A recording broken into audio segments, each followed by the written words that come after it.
CSN study में आप सभी का स्वागत है। तो कैसे हैं आप लोग? आशा करते हैं कि अच्छा होंगे। तो आज के वीडियो में हम लोग क्लास 12 के इकोनॉमिक्स के यानी अर्थशास्त्र के चैप्टर नंबर 3 है, उसके चैप्टर नंबर 3 है जो कि चैप्टर का नाम है उपभोक्ता संतुलन, उपयोगिता विश्लेषण एवं उदासीनता वक्र विश्लेषण का इम्पोर्टेंट सब्जेक्टिव क्वेश्चन से करेंगे। ठीक है, और उसके कॉन्सेप्ट एवं थ्योरी को भी आसानी से समझेंगे। ठीक है, इससे पहले आप लोगों का जो चैप्टर नंबर 1 और चैप्टर नंबर 2 है उसका कंप्लीट सब्जेक्टिव एवं ऑब्जेक्टिव दोनों का कंप्लीट सॉल्यूशन करवा चुके हैं। ठीक है, अगर आप लोग नहीं देखे हैं तो जाकर देख लीजिएगा। ठीक है, तो चलिए आज के वीडियो में हम लोग चैप्टर नंबर 3 के इम्पोर्टेंट सब्जेक्टिव क्वेश्चन आंसर करते हैं। जैसे कि यहाँ पर 1 नंबर प्रश्न है कि उपभोक्ता कौन है।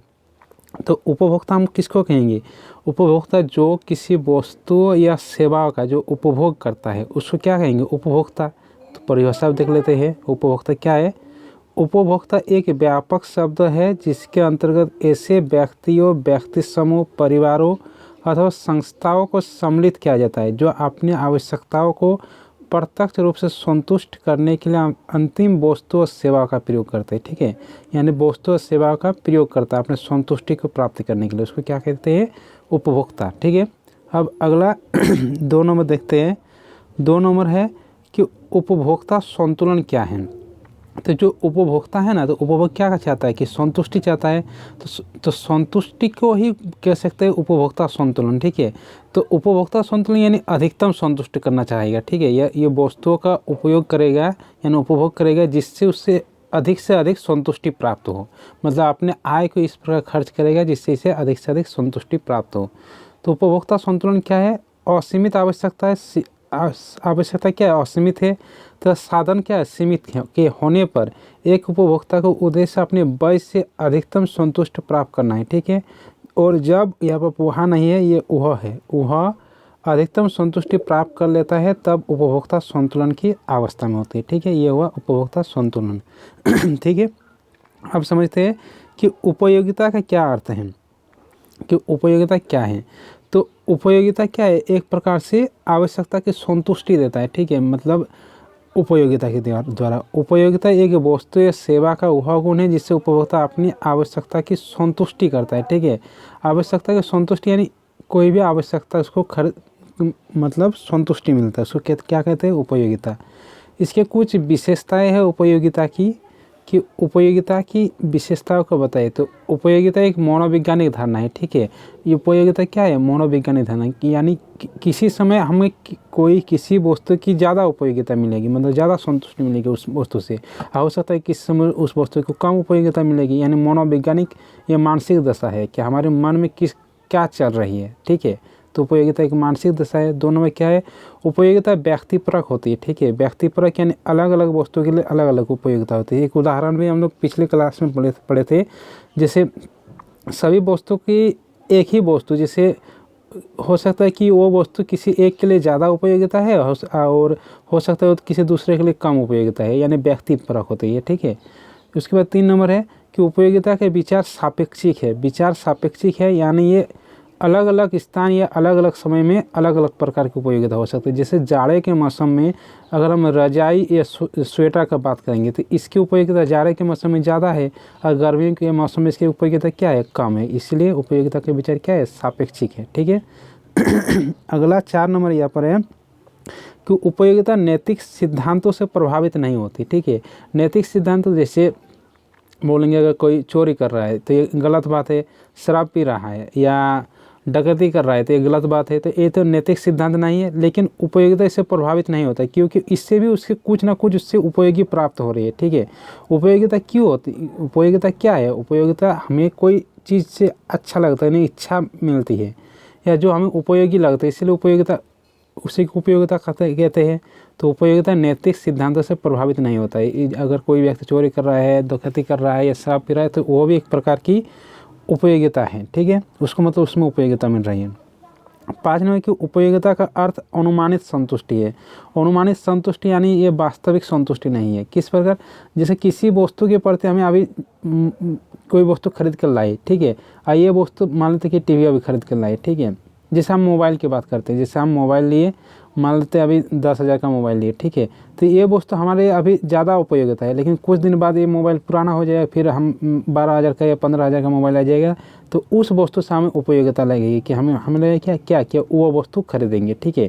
तो ये अनुमानित संतुष्टि है, ठीक है, उपयोगिता। अब उपयोगिता का मापन दो तरीके से किया जाता है। एक मापन इसका किया जाता है गणनावाचक, यानी गणना के द्वारा कि 1 2 3 4 5 इस तरह का, ठीक है। और एक उपयोगिता को किया जाता है क्रमवाचक से, यानी क्रम, यानी रैंक दे सकते हैं कि पहला, दूसरा, तीसरा, ठीक है। तो उपयोगिता को दो तरीके से मापा जाता है। जो गणनावाचक दृष्टिकोण है 1 2 3 4 5 करके, इसको दिया था मार्शल अर्थशास्त्री ने। और जो क्रमवाचक है, यानी पहला, दूसरा, तीसरा, ये किसने दिया था? ये हिक्स ने दिया था, ठीक है।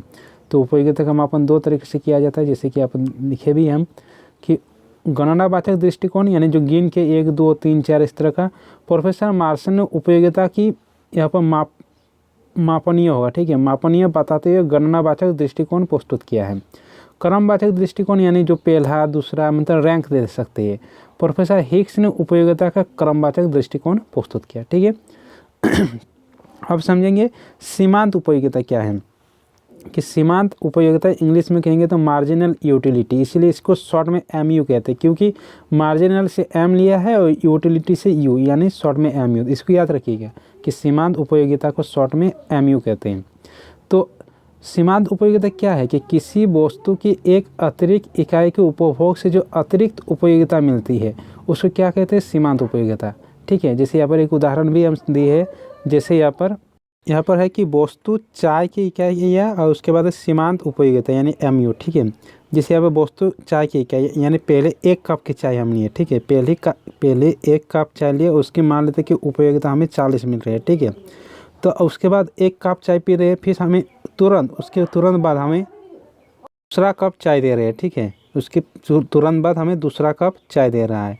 तो पहले कप के लिए जितना हमें चाय पीने की इच्छा होगी, दूसरा कप में उसके तुलना में कम चाय पीने की मतलब इच्छा होगी, इसलिए इसकी उपयोगिता देखिए घट रहा है, यानी 30।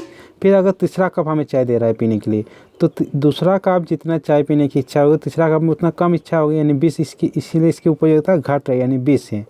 फिर चौथा कप दे रहा है, फिर मेरा उपयोगिता घट गया 10। फिर पाँचवा कप देने के लिए दे रहा है, फिर मेरा उपयोगिता घट के 0 हो गया, ठीक है। और इसी को जब 0 आ जाता है उपयोगिता, इसी को कहा जाता है पूर्ण संतुष्टि बिंदु, ठीक है। यहाँ पर मतलब हमें पूर्ण उपयोगिता मिल गया। इसके बाद अगर हमें 6वां कप अगर चाय पीने के लिए देगा तो हमें उपयोगिता नहीं मिलेगी, हम इनकार कर देंगे कि हम अब चाय नहीं पिएंगे, इसलिए यहाँ पर माइनस हो गया, -10। फिर 7वां कप देंगे तो और -10 हो जाएगा, यानी -20 हो जाएगा, ठीक है। तो इस तरह की सीमांत उपयोगिता होती है। तो सीमांत उपयोगिता क्या देख रहे हैं कि हमेशा घटती है।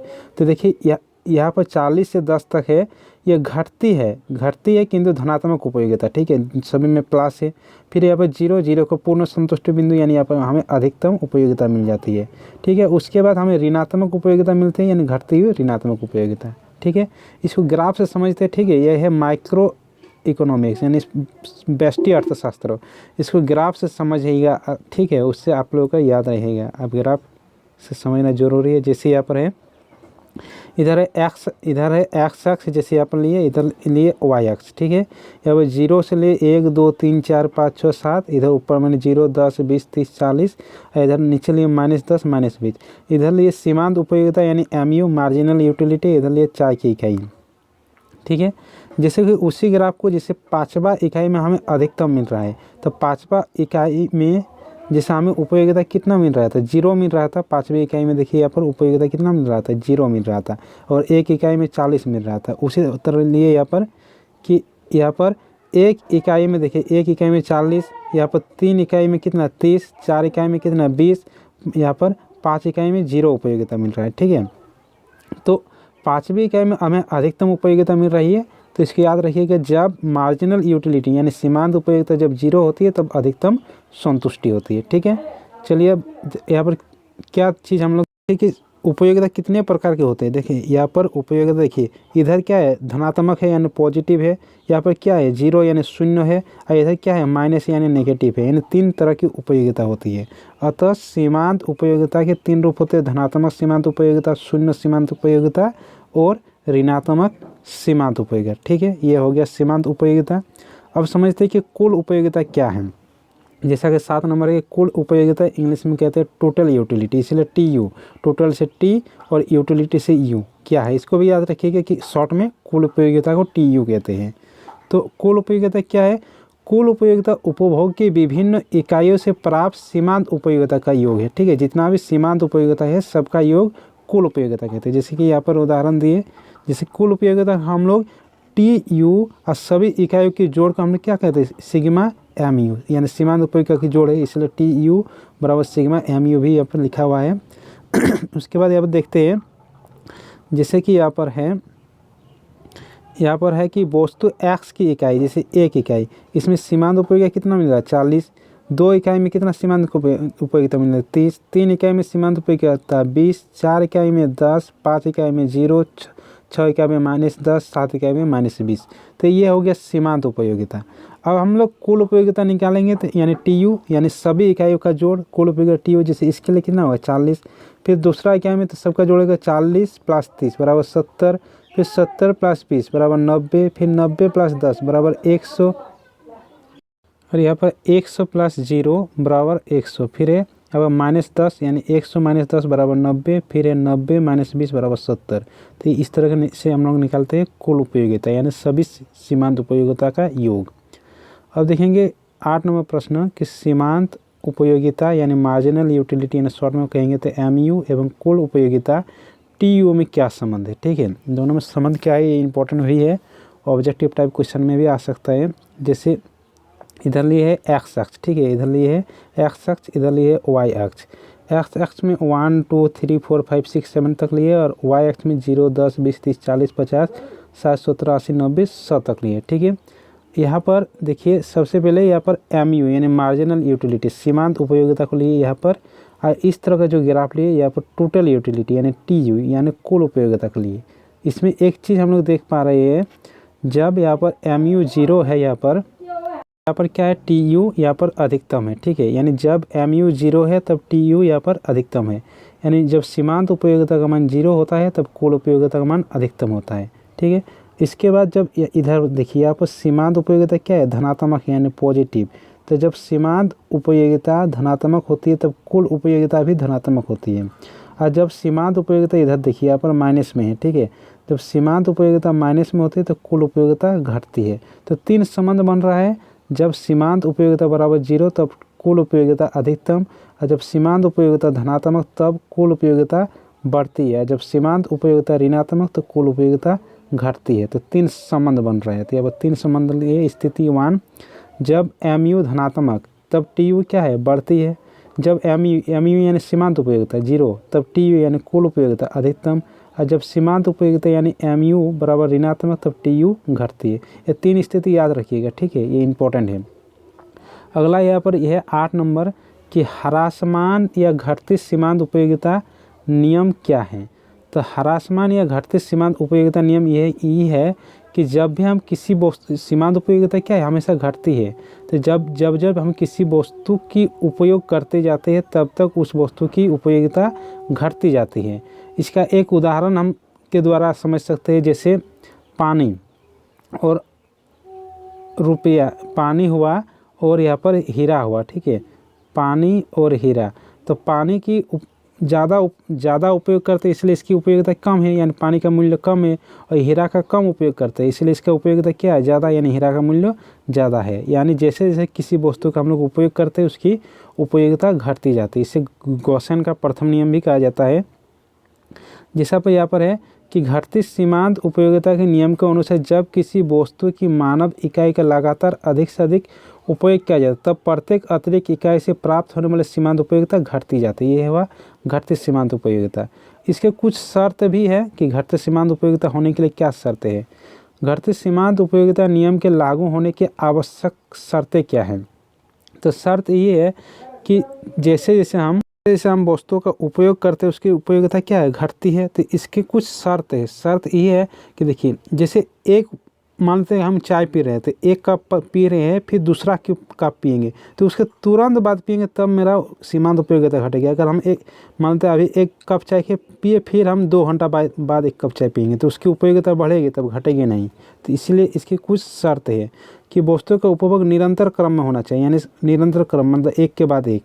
वस्तु की उपभोग इकाई का आकार पर्याप्त होना चाहिए, यानी आकार मतलब पर्याप्त यानी बड़ी मात्रा में होना चाहिए। छोटे आकार का होगा तो उसकी सीमांत उपयोगिता घटेगी नहीं बल्कि बढ़ेगी।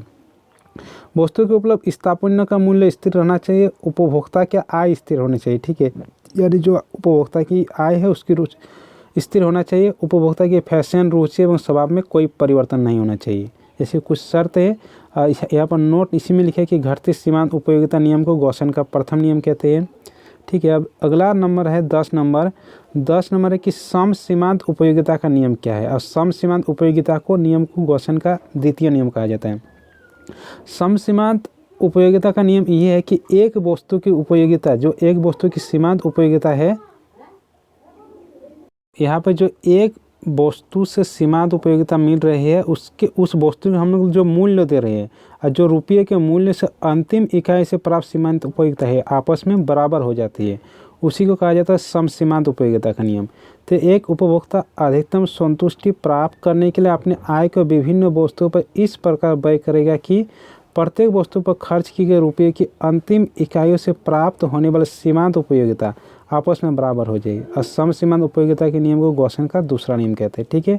तो वीडियो आप लोगों का थोड़ा लंबा बन जा रहा है इसका, इसलिए सब्जेक्टिव टाइप का क्वेश्चन आप लोगों का और एक वीडियो बनाएंगे, ठीक है, और एक वीडियो बनाएंगे। उसके बाद आप लोगों का जो चैप्टर नंबर 3 है, जो चैप्टर नंबर उपभोक्ता संतुलन है, इसका ऑब्जेक्टिव टाइप का इंपॉर्टेंट क्वेश्चन आंसर करेंगे। उसके बाद हम लोग चैप्टर नंबर 4 जाएंगे। तो चलिए सभी दोस्तों के साथ इस वीडियो को शेयर कर दीजिए, वीडियो को लाइक कर दीजिए, और अगर इस चैनल में नए हैं तो चैनल को सब्सक्राइब कर दीजिए, साथ में बेल आइकन को दबा दीजिए। चलिए मिलते हैं अगले वीडियो के साथ।